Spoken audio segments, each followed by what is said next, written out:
اعوذ السمیع العلیم من الشیطان الرجیم بسم اللہ الرحمن الرحیم۔ تمام نبیوں کے سردار حضرت محمد صلی اللہ علیہ وآلہ وسلم اور تمام مذاہب کے سردار دین اسلام کے پیروکاروں، السلام علیکم ورحمۃ اللہ تعالی وبرکاتہ۔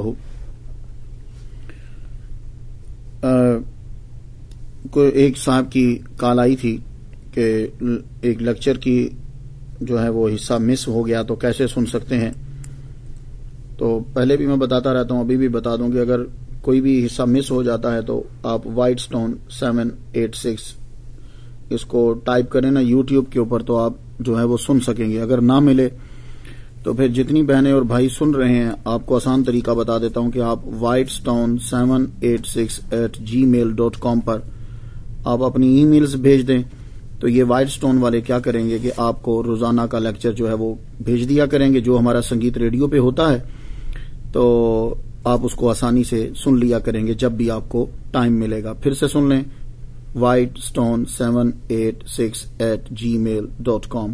تو اگر آپ کو کوئی کویشچن بھی پوچھنا ہو تو بھی آپ پوچھ لیں، تو اسی پہ بھیج دیا کریں گے، وہ مجھے بتا دیا کریں گے، تو میں آپ کو جب ٹائم ملے گا جواب بھی دے دیا کروں گا۔ آج ہماری گفتگو جو ہے وہ 14ویں صدی میں داخل ہو گئی، اور آج کا واقعہ سن کر ہمارے سب دوست، میری بہنیں چونک اٹھیں گی اور ان کا ایمان جو ہے وہ تازہ ہو جائے گا۔ 14ویں صدی کے اندر جس بچی کا میں واقعہ لے کے آنا چاہتا ہوں اور آج آپ کو سنانا چاہتا ہوں، یہ کوئی بہت کسی فرما روا کی بیٹی نہیں ہے، نہ ہی کوئی بہت بڑی یہ عالمہ اور فاضلہ ہے، نہ ہی کسی فن یا ہنر میں یہ یکتا ہے، صرف 11 سال کی لڑکی ہے اور اس نے پوری دنیا کو ہلا کر رکھ دیا۔ اور اتنا بڑا کام کیا اس نے۔ 1912 عیسوی کی یہ بات ہے، اس وقت کیا جا رہا ہے 2011، ہاں، تو یہ 1912 عیسوی کی بات ہے۔ تو اتنا بڑا اس 11 سالہ لڑکی نے کام کیا کہ علامہ اقبال شاعر مشرق نے اس کی شان میں نظم جو ہے وہ تحریر کی۔ آئیے اس بچی کے واقعے کو سنتے ہیں۔ سب میری بہنیں ذرا دھیان سے سنیں کہ ہماری بچی ہیں، اور یہ فاطمہ بنت عبداللہ، اس کا کارنامہ ملاحظہ کیجئے، اور یہ سب زبانی یاد کر لو اور سناؤ اپنے بیٹیوں کو کہ کتنا جذبہ ہے عورتوں کے اندر، کہ اگر جنگ کے اندر مردوں نے کام کیے ہیں تو عورتیں بھی میدان جنگ میں پیچھے نہیں رہیں۔ فاطمہ بنت عبداللہ، یہ فاطمہ جو ہے یہ طرابلس کی، لیبیا کی ایک طاقتور قبیلے برائسہ سے تعلق رکھتی تھی۔ اس کے والد شیخ عبداللہ اس قبیلے کے سردار تھے، بہت دیندار، بہادر، غیور اور مخلص مسلمان تھے۔ وہ اپنے قبیلے میں عبدہو کے لقب سے مشہور تھے۔ شیخ عبداللہ کی کوئی نرینہ اولاد نہیں تھی، لڑکا نہیں تھا، بس ایک لڑکی تھی فاطمہ۔ بہت پیار کرتے تھے اسے۔ صحرا کے ماحول میں اس کی پرورش ہوئی۔ والد خود چونکہ عالم ہے، والد نے خود ہی پڑھایا بیٹی کو۔ 1912 میں اٹلی نے طرابلس پر حملہ کر دیا۔ اس وقت خلافت عثمانیہ کے زیر نگی تھا یہ۔ ترکی حکومت نے بھی اٹلی کے خلاف اعلان جہاد کر دیا اور دونوں ملکوں کے درمیان لڑائی چھڑ گئی۔ طرابلس کے مسلمان جو ہیں یہ دعوت پر بے تابانہ اٹھ کھڑے ہوئے، اپنے ملک کو بچانا ہے۔ اپنی عورتیں، بچے، بڑے سب جمع ہو گئے کہ ہمیں اپنے ملک کو بچانا ہے، اپنے دین کو بچانا ہے۔ اور ان میں نوعمر لڑکیاں بھی شامل تھیں جن کے ابھی کھیل کود کے دن تھے، اور ایسی خواتین بھی اس میں شامل تھیں جن کی گود میں دودھ پیتے بچے تھے، لیکن وہ سب اپنے ملک کو بچانے کے لیے، اپنے دین کو بچانے کے لیے آگے بڑھے۔ زخمی جو لڑنے والے فوجی تھے ان کو پانی پلاتی، مرہم پٹی کرتی، اور اس لڑائی کے اندر شیخ عبداللہ نے نمایاں حصہ لیا۔ انہوں نے اپنے اثر و رسوخ کو استعمال کر کے سارے قبائل کو اکٹھا کر دیا۔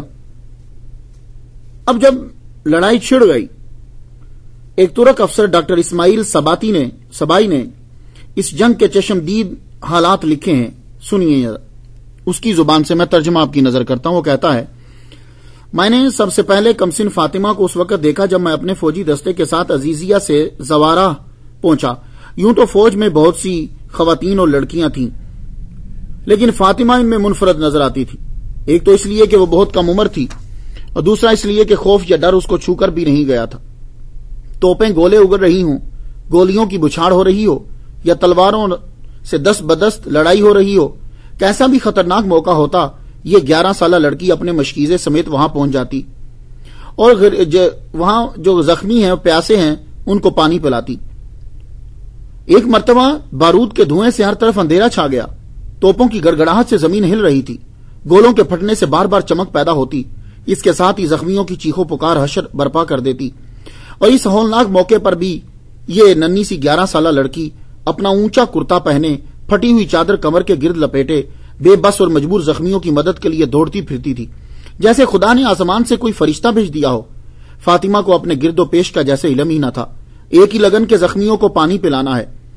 کچھ دیر بعد ننھی فاطمہ میرے قریب سے گزری، میں نے لپک کر اس کا بازو پکڑ لیا اور کہا، کیا تجھے معلوم نہیں کہ تو اپنے باپ کی ایک ہی بیٹی ہے؟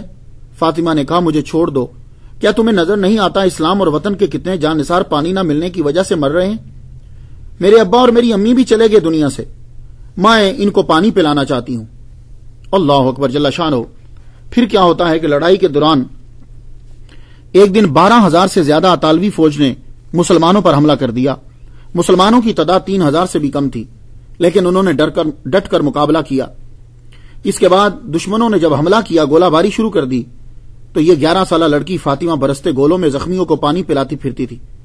عصر کے وقت عربوں کا ایک دستہ دشمنوں کی صف میں گھس گیا۔ ایک ترک افسر احمد نوری بک نے انہیں خطرے میں دیکھا تو کچھ ترک سپاہیوں کو ساتھ لے کر ان کی مدد کے لیے آگے بڑھا۔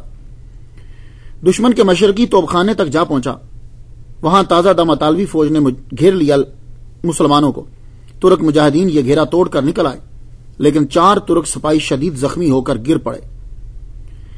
دشمنوں نے سنگینوں سے ان کے جسموں کو جھنجھوڑ بمبھوڑ ڈالا۔ این اسی وقت چشم فلک نے ایک عجیب منظر دیکھا۔ ننھی فاطمہ اپنا مشکیزہ لیے ہوئے وہاں نمودار ہوئی اور مشکیزہ ایک جاں بلب زخمی کے منہ سے لگا دیا۔ 2 اطالوی سپاہیوں نے اسے گریبان سے پکڑ لیا بچی کو۔ فاطمہ نے تڑپ کر ایک زخمی سپاہی کی پاس پڑی ہوئی تلوار اٹھا کر اس اطالوی سپاہی کو اس زور سے ماری کہ اس کا ہاتھ زخمی ہو گیا۔ دوسرے سپاہی نے اس پر گولیوں کی بچھاڑ کر دی اور وہ شہید ہو کر یہ 11 سالہ بچی زمین پہ گر گئی۔ گولی اسے لگی، وہ شہید ہو گئی۔ دوسرے لوگ جب وہاں پہنچے، مسلمان جب وہاں پہنچے، تو کیا دیکھتے ہیں کہ 4 سپاہی مسلمان زخمی حالت میں زمین پر پڑے ہیں اور ان کے قریب ننھی فاطمہ کی خون آلود ناش اس طرح پڑی ہے کہ اس کا مشکیزہ ایک زخمی ترک کے سینے پر رکھا ہے اور مشکیزے کا ایک کونا فاطمہ کے ہاتھ میں ہے۔ ایسا معلوم ہوتا تھا کہ یہ 11 سالہ لڑکی زمین پر گولی کھا کے جب گرتی ہے تو اس کے بعد بھی زخمی سپاہی کو پانی پلانے کی کوشش کرتی رہی، لیکن اس کے مشکیزے کا منہ زخمی مسلمان کے منہ تک نہ پہنچ سکا، لیکن وہ لڑکی جنت الفردوس میں پہنچ گئی۔ اے معصوم فاطمہ، اے دختر اسلام، تجھ پر ہزاروں سلام۔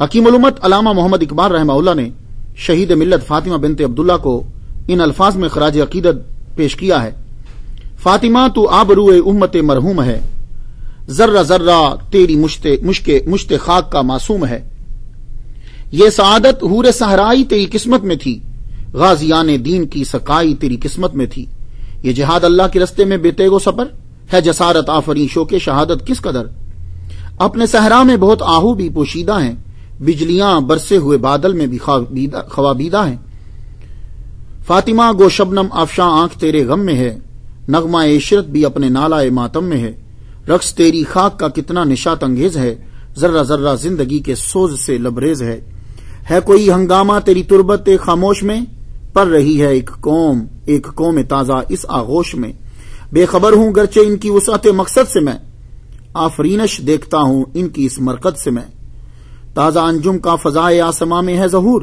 دیدائے انسان سے نامحرم ہے جن کی موج نور، جو بھی ابرے ہیں ظلمت خانہ یا ایام سے، جن کی رو نا آشنا ہے قید صبح و شام سے۔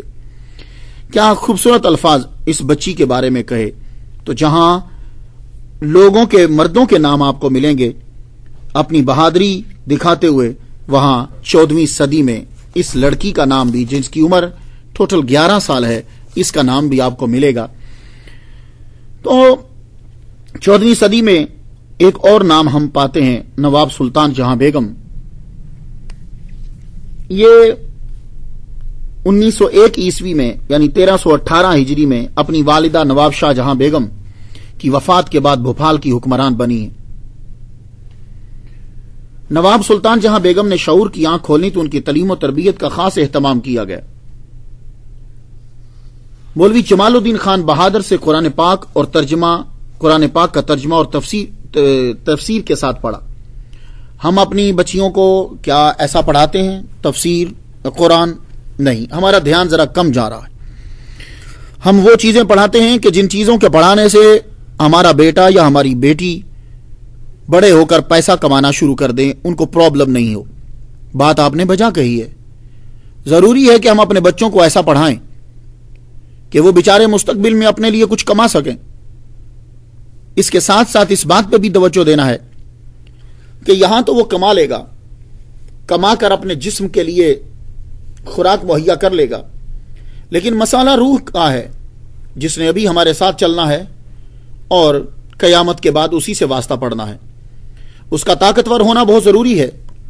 اگر یہ روح طاقتور نہیں ہوگی تو قبر میں مسئلہ بنے گا، اگر روح طاقتور نہیں ہوگی قیامت کے دن مسئلہ بنے گا۔ روح کا طاقتور ہونا بہت ضروری ہے، کیونکہ روح جو اس وقت ہمارے جسم میں ہے یہی قبر میں، یہی حشر میں ہوگی، لیکن جسم جو اس وقت ہمارے ساتھ ہے یہ تبدیل ہو جائے گا۔ یہ جسم آپ کا بعض اوقات تو قبر میں ہی تبدیل ہو جائے گا، اگر وہاں تبدیل نہیں ہوتا تو حشر میں تو لازمی طور پہ یہ تبدیل ہو جائے گا۔ تو جس نے تبدیل ہو جانا ہے اس کے لیے تو ہم نے بہت سارا کام کر دیا، اور جس نے تبدیل ہی نہیں ہونا، جس نے ویسے کا ویسا رہنا ہے، اس کے لیے ہم نے کیا کیا؟ تو میں اپنی بہنوں سے گزارش کرنا چاہوں گا، میں نے آپ کو 1400 سال کی عورتوں کے بارے میں واقعات بتلائے۔ میرا مقصد صرف یہ تھا کہ عورتیں کبھی کمتری کا احساس نہ ہو، انہیں وہ یہ نہ سمجھیں کہ کیا پوری دنیا کے اندر مردوں نے ہی کام کیے ہیں۔ نہیں، دنیا کا کوئی شعبہ ایسا نہیں ہے کہ جہاں عورتیں پیچھے رہی ہوں۔